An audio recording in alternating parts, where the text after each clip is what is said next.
प्रवेश जी, लड़के कागज पर लव लेटर लिखते हैं। आपने तो मास्टर साहब की छड़ी पर ही लव लेटर लिख दिया था। क्या है पूरी कहानी? ये तब की कहानी है जब मैं फिफ्थ सिक्स सेवेंथ या एट्थ में था मैं। और हम लोग एक शुक्ला सर जी हुआ करते थे जहाँ पे कि मैं ट्यूशन करता था, और उसमें मैं बहुत डरता था, बहुत डरता था। और उस टाइम पे हो सकता है कि मेरे मेरे क्लास में एक लड़की पढ़ती थी, तो हो सकता है कि मेरा उस टाइम पे क्रश रहा हो, मैं पसंद करता था। तो मैं उस समय बच्चा था, तो मैं बोल तो पाता नहीं था, बहुत डर लगता था। तो मैंने आइडिया सोचा क्या करूं मैं। उसके उसका बुक मुझे मिलेगा नहीं, मेरा बुक उसको दे नहीं सकता। तो मैं एक दिन ना जल्दी गया, मास्टर जी के यहाँ पढ़ने के लिए जल्दी गया। और उनका छड़ी बेंत का छड़ी हुआ करता था। और उस पे मैंने आई लव यू और वो लड़की का नाम लिख दिया। अब और चुपचाप रख दिया, और मैं अपना बैठ गया लिखने के लिए। फिर सब लोग आए, मास्टर जी भी आए। मैं कितना डम था, आप सब समझ सकती हैं। और आए फिर देखे देखे तो फिर सब लोगों को खड़ा करा दिए, बोले कौन किया है, बता दो नहीं तो सबको मारूंगा। और सब लोग खड़ा हो गए और सबको लगा कि पिटाई पड़ेगी। फिर मैं डर के बता दिया कि मैंने लिखा था, और ओह! मुझे फिर खूब पिटाई पड़ी। मुझे हाथ उल्टा करके इस पे बहुत पिटाई पड़ी। बाप रे! तो बताया क्यों मैंने लिखा था फिर? जी। क्यों बताया मैंने लिखा था ऐसे? नहीं, उस डर भी गया था, और जो जो लोग बाकी लोग थे वो लोग भी मेरी वजह से बहुत पिटाई खाते, क्योंकि बेचारे। ओ या। बहुत मारते थे मेरे जो शुक्ला सर जी थे। और थैंक यू, उनकी वजह ओके। से मैं मुझे बहुत मतलब कुछ सीखने को मिला। और मैथ में मैं बहुत अच्छा हो गया था। ओके, अगला सवाल। अपने फौजी जीवन के बारे में बताएं। कैसे जाने का सोचे थे आप फौज में, क्योंकि आपके घर से सब गायक थे घर में। तो आ, आपने कैसे सोचा कि मुझे फौज में जाना है? वो देखिए ऐसे कि मैं जब टेंथ में था तो मैं एनसीसी करता था उस समय। और टेंथ जैसे मैंने पास किया तो एनसीसी ए सर्टिफिकेट मिला मुझे। और फिर मैं गांव में आ गया था जब मेरे पिताजी रिटायर हो चुके थे वहां से। तो जब गांव में आए, तो जब मैं 11वीं में गया तो फिर वापस एनसीसी मैंने चालू किया। और मुझे मेन जो प्रेरणा मिली फौज में जाने की, मेरे जीजा जी जो आज अभी इस दुनिया में नहीं है, अ, उनसे मिली। जो वो जब आते थे तो उनकी वर्दी देख के और उनका फोटो देख के बहुत अच्छा लगता था। तो उस समय मैं एक एक महीने उनके साथ मैं पंचकुला में रहा भी था, छुट्टियों में गया था मैं, तो वहाँ का जो फौजी जीवन था मुझे बहुत अच्छा लगता था। तो यहाँ से मुझे लगता है प्रेरणा आई। और फिर जब मैं 12वीं पास किया तो मैं एनसीसी बी सर्टिफिकेट कर लिया था। और मैं बता दूं कि जब मैं बीए फर्स्ट ईयर में गया तब मैं एनसीसी सी सर्टिफिकेट किया था। एनसीसी सी सर्टिफिकेट का बाद में जो फायदा था मैं बताता हूँ। उसके पहले जब मुझे फौज में जाने का जब इच्छा जागृत हुआ, तो मैंने अपने जीजा जी को भी बोला कि मुझे जाना है, घर में भी बोला कि मुझे जाना है। और मुझे लगता था उस टाइम कि मैं अगर फौज में नहीं जाऊंगा तो मतलब मेरा जीवन व्यर्थ, मुझे जाना ही जाना है। तो मैं उसके लिए मैं ओके। सुबह सुबह उठता था और 4 किलोमीटर दौड़ता था, फिर आके दूध पीता था, फिर मतलब बहुत मेहनत करता था। और पहली बार मैं बनारस में गया भर्ती देखने के लिए। तो वहां पे जब दौड़ होती है, रनिंग होती है, तो सिर्फ अंडरवियर में दौड़ते हैं, बाकी कपड़े नहीं पहने रहते हैं। आप अगर फौज का भर्ती देखेंगे तो जब हम लोग वहां पे गए तो मैं और भैया साथ में गए। उस समय वो किताब पढ़ा करते थे, ओशो जी की, या बहुत सारी बुक्स पढ़ने का उनको शौक था, अभी भी है। तो हम लोग जब वहां पे गए तो ऐसे मैं उस समय मात्र मुझे लगता है कि 18 या 19 साल का था, छोटा सा बच्चा था। और भैया देखे जब कि ये एकदम सब लोग जो भर्ती होने आए हैं सांड सांड है, बॉडी बनाए हुए हैं, तो मुझे बोले कि प्रवेश क्या बोलते हो। मैं बोला क्या हुआ। बोले नहीं, रनिंग करोगे। वो भी सोचे कि इतने, और 300 400 लोग एक साथ रनिंग करते थे, 400 500 ओ। इतने लोग एक साथ रनिंग करते थे। तो मैं बोला कि हाँ, पहली बार आए हैं तो देखने में क्या जाता है, मैं रनिंग तो करूंगा। बोले ठीक है। और मैं अपना जो कपड़ा वपड़ा था सब खोल के भैया को दे दिया, वहां पे वो अपना बैठ के पेड़ की छाया में बुक्स पढ़ रहे थे। मैं गया दिनेश और जी ने लिखा है, झूठ बोलोगे तो क्या। उसी छड़ी से मार भी पड़ेगी और हम लोग सच बता देंगे। नहीं नहीं, मैं झूठ नहीं बोलूंगा, और अभी तक मैंने झूठ नहीं बोला। तो શું થાય છે? हाँ, सॉरी। तो मैं गया रनिंग करने, और कम से कम मुझे लगता है 450 500 लोग एक साथ रनिंग किए। और ओ। उसमें उसमें 12 या 13 लोग सिलेक्ट हुए थे, जिसमें मैं भी एक था। हम्म। तो मैं बहुत खुश हुआ, बहुत खुश हुआ, मुझे लगा कि मैं भर्ती हो गया फौज में। और भाग के आया, मैं भैया को ही बताया, वो भी बहुत खुश हुए। फिर उसके बाद फिजिकल वगैरह हुआ, मेडिकल में उस टाइम में छट गया था, मेडिकल तो में। फौज के बाद आपने कैसे सोच लिया इसमें जाने के बाद, क्योंकि आप आपको इतना पसंद है, आपने इतनी मेहनत की उस चीज के लिए, उसके बाद आपने कैसे सोचा कि मुझे इंडस्ट्री में ये एक्टिंग लाइन में जाना है? हाँ, आता हूँ उस पे। फिर ये अटेम्प्ट आता मैं हूँ। हाँ, फिर ये आ अटेम्प्ट जाओ। मैंने 3 4 5 बार किया, और मैं फाइनली फौज में चला गया। एनसीसी सर्टिफिकेट था एक्चुअली मेरा। तो सिर्फ फिजिकल और मेडिकल होता है, रिटर्न नहीं होता अगर जिसका सी सर्टिफिकेट है तो। फिर मैं फौज में चला गया, और जब मैं फौज में गया तो चूंकि मेरा जो फैमिली बैकग्राउंड था वो सिंगिंग का था, मैं भी गाता था उस समय। जब हम्म। मैं फौज में नहीं गया था तो भैया के साथ ही मैं गाता था अच्छा। कोरस। हाँ, कोरस मैं उस समय इनके साथ करता था, जब ये बिरहा गाते थे भैया, तो मैं, हरिकेश, मिठाई भैया, हम लोग कोरस करते थे। तो वो गाने का शौक तो पहले खून में है ही, बहुत पहले से, जब से मैं पैदा हुआ। तो जब मैं फौज में गया तो वहां पे फौज में क्या होता है कि इंटरटेनमेंट की थोड़ी कमी होती है। वहां हम्म। पे इंटरटेनमेंट के लिए बहुत सारी चीजें नहीं होती है। लंगर में सिर्फ टीवी लगा होता है, जब हम लोग खाना खाने जाते हैं तो वहां पे कोई मूवी आ रही है या कुछ आ रहा है तो वहां पे देखने के लिए मिलता है। तो वहां पे जो कल्चरल प्रोग्राम होते थे उसमें मैं हमेशा भाग लेता था, और गाता था मैं वहां पे। तो जो मेरे यूनिट वाले थे, मेरे बहुत गर्व महसूस करते थे, बोलते थे वाह क्या गाते हो, क्या वाह क्या गाते हो। और जब रेसिंग डे वगैरह होता था तो उस समय मैं वहाँ पे नाटक में भाग लेता था। तो सब लोगों को, खुद मेरे सीओ साहब को भी लगता था कि मुझे एक दिन बुला के बोले कि बेटा तुम्हारी जगह यहाँ नहीं है, तुम्हारे अंदर और भी अंदर कला है, तुम उसको सोचो।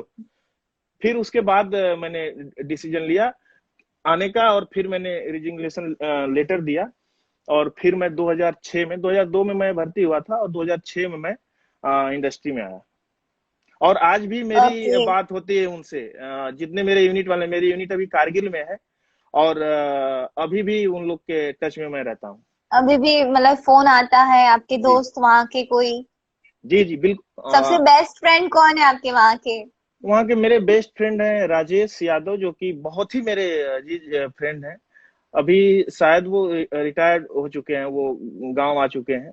उसके अलावा अच्छा। रमेश जी थे, रमेश यादव, शेषनाथ यादव।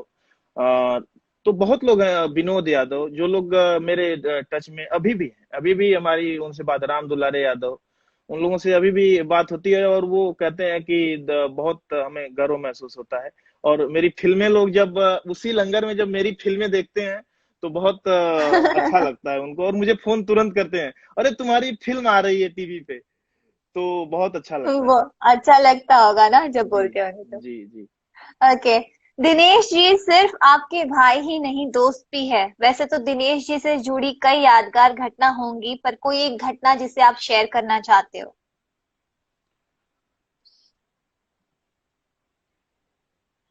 बिल्कुल, वो तो बचपन से हम लोग साथ में ही रहे हैं। तो हम लोग दोस्त की तरह ही रहे हैं, आज भी कोई हम ऐसा लोग। फनी मोमेंट जो आज भी याद हो और दोनों भाई बैठ के हंसते हो, या आज भी वो चीजें आप करते हो जो बचपन से करते आ रहे हो, ऐसा कुछ यादगार? मुझे ऐसा कुछ याद तो नहीं आ रहा है। मैं चाहूंगा कि अगर भैया को याद है तो मुझे भैया याद दिलाए। बताओ। भैया बताओ। बताओ, मुझे एकदम से याद नहीं आ रहा है ऐसा कोई फनी मोमेंट। हालांकि इतने फनी मोमेंट होते थे कि मतलब उसमें सोचना मुश्किल है कि कौन सा मैं बताऊं आपको। बहुत सारे होते थे नहीं क्योंकि बचपन मतलब से हम लोग आप साथ में बचपन रहे। से अभी तक अभी भी आप लोग वो सेम चीजें दोहराते हो दोनों मिलके, ऐसा कुछ? ठीक है, हम भैया, आपके भैया जब बोलेंगे तब हम देखते हैं। आमतौर पर दो हीरो बहुत अच्छे दोस्त नहीं होते हैं, पर आदित्य ओझा से आपकी दोस्ती के काफी चर्चे होते हैं, और विक्रांत सिंह से भी। क्या है इस दोस्ताना का राज? दोनों भाई एक ही लड़की को लाइन मारते थे। हाय हाय। अरे मुझे तो ये इंटरव्यू में बताना ही नहीं था, अभी आप ये बता रहे हैं। अच्छा देखो, छुपाना मत, बता दे रही हो। ठीक है, मैं बता देता हूँ, मुझे क्या है, आप बोल रहे हो तो बता देता हूँ मैं।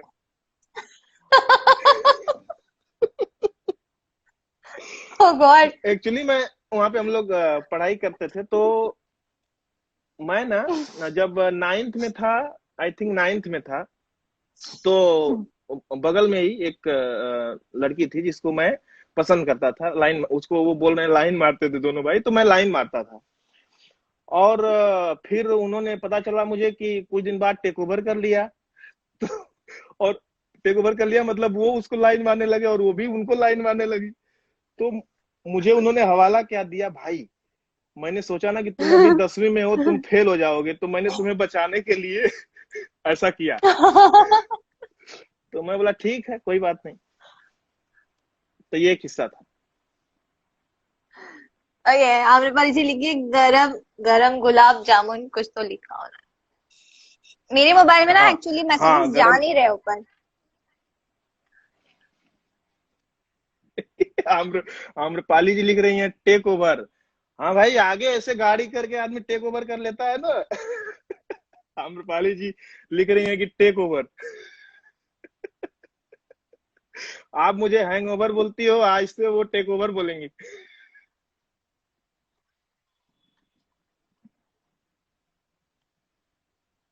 वो पब्लिकली मैं नाम नहीं लेना चाहता हूँ, बता दूंगा मैं। वो मैं फोन करके बता दूंगा बाद में, अभी मैं पब्लिकली नाम लेना किसी का सही नहीं है।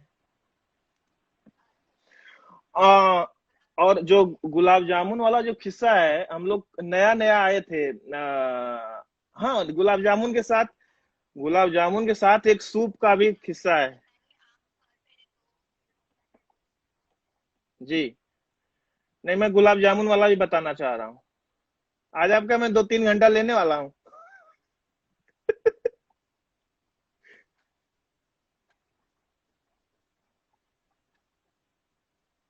आवाज ब्रेक हो रही है आपकी।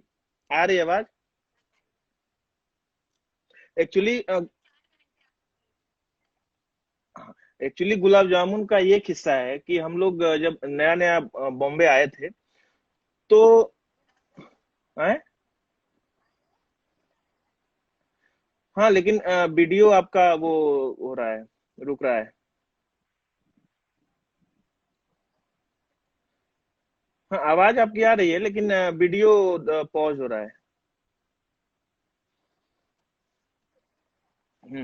गुलाब जामुन का ये किस्सा है कि जब हम लोग नए नए बॉम्बे आए थे, तो खाना खाने कहीं पे गए हुए थे, और बाद में हम लोग गुलाब जामुन मंगवा लिए।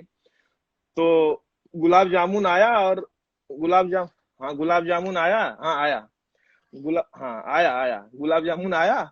और भैया एक बार में उठा के और मुंह में डाल लिए और एकदम से मुझे देखने लगे ऐसे करके। तो मैं सोचा कि कुछ तो गड़बड़ है, क्या है। मैं बोला क्या हुआ? तो बोले कि मुंह, सिर्फ मुंडी हिलाए और बोले खाओ। मैं बोला कि नहीं नहीं, कुछ तो गड़बड़ है, कुछ बताओ आप। बोलते तो मैं बोला कि फिर मैं टेस्ट किया तो बहुत ज्यादा वो गर्म था।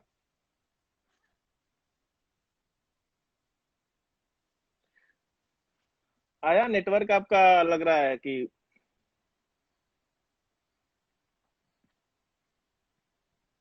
काजल जी की आवाज नहीं आ रही है, कमेंट्स आ रहे हैं। आपका वीडियो पॉज भी हुआ था और आवाज भी नहीं आ रही है।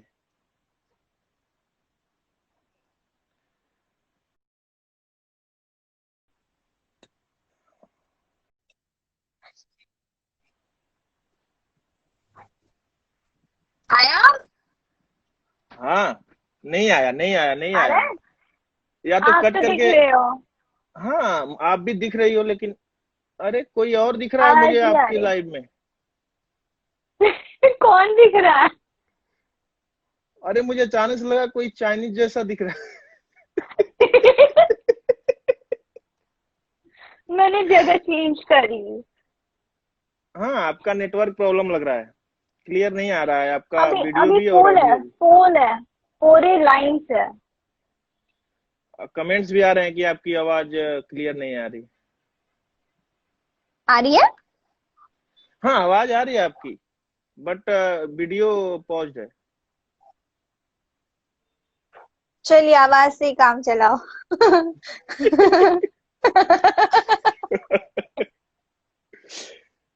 भैया भैया लिख बोलिए। रहे भैया लिख रहे हैं कि हाँ। गुलाब जामुन तो बचपन बचपन वाला बदला था, करंट वाला। हम्म। एक्चुअली एक्चुअली बचपन का हम लोग का एक हिस्सा था कि एक दीवाल था। हाँ, अभी आप क्लियर आ रही हो। एक दीवाल था और उसमें लोहे के पोल लगे होते हैं ना, तो उसमें हम्म। बिजली का वायर, मतलब केबल वायर बांध के गया हुआ था, तो वो कहीं कटा होगा, तो उसमें थोड़ी थोड़ी थोड़ा थोड़ा करंट आ रहा था। तो मैं गया वहां पे और ऐसे छुआ तो मुझे एकदम से लग गया करंट। फिर मैं उनको भैया को बुलाया, मैं बोला कि एक बात बताऊं, वहां पे उस गोबर में हम लोग हाथ डाल रहे हैं ना, तो बहुत ठंडा लग रहा है। तो बोले कि अच्छा, चलो दिखाओ मुझे। तो उनको लेके मैं गया, बोला कि यहाँ पे हाथ लगाइए। जैसे वो हाथ लगाए तो एकदम से करंट उनको मारा, और वो मुझे फिर दौड़ाए और मैं जो भागा हूँ। तो तो वो बोल रहे हैं कि वही बदला था मेरा गुलाब जामुन वाला। ओके। आ, आपके बटालियन के जवानों के संपर्क में हैं आप, या उनसे किसी का फोन ही तो हो गया आपका, आपने बता दिया। हाँ, आमतौर पर दो हीरो अच्छे दोस्त नहीं होते हैं, इसका जवाब नहीं दिया। तो आपका तीन तिकड़म वाला क्या कहानी है? आप लोग इतना दोस्ताना आपका कैसे है? जैसे कि इंडस्ट्री में कहा जाता है कि आप थ्री इडियट्स के बराबर है तीनों, जब हाँ, साथ में देखिए होते हो। वो इसलिए क्योंकि मैं जब बॉम्बे आया था तो सबसे पहले मैं विक्रांत जी से ही मिला था। विक्रांत जी उस समय भैया के साथ एक फिल्म किए थे, कसम धरती मैया की, और मैं जुहू पे रहता था, तो विक्रांत जी उस समय मुझे मिले थे। और बॉम्बे के मुझे लगता है मेरे पहले दोस्त वही हैं। और ओके। सोने पे सुहागा और तब हो गया जब वो पता चला मुझे कि क्रिकेट खेलते हैं। तो हम लोग वहां पे बालू पे भी क्रिकेट बहुत खेले हैं हम लोग। और फिर यही सिलसिला चालू हुआ। फिर जब भोजपुरी दबंग टीम बन रहा था तो आदित्य मिले। और आदित्य से भी मैं क्रिकेट के जरिए ही मिला। लेकिन मैं कह सकता हूँ कि आज के डेट में आदित्य मेरे बहुत मतलब करीबी दोस्त हैं, करीबी दोस्तों में से एक है। क्रिकेट ही जरिया है मुझे लगता है हम लोग की दोस्ती का। आप सबके। जी। मैंने कहा कि हाँ, क्रिकेट से ही आप लोग ज्यादा मिले। जी जी।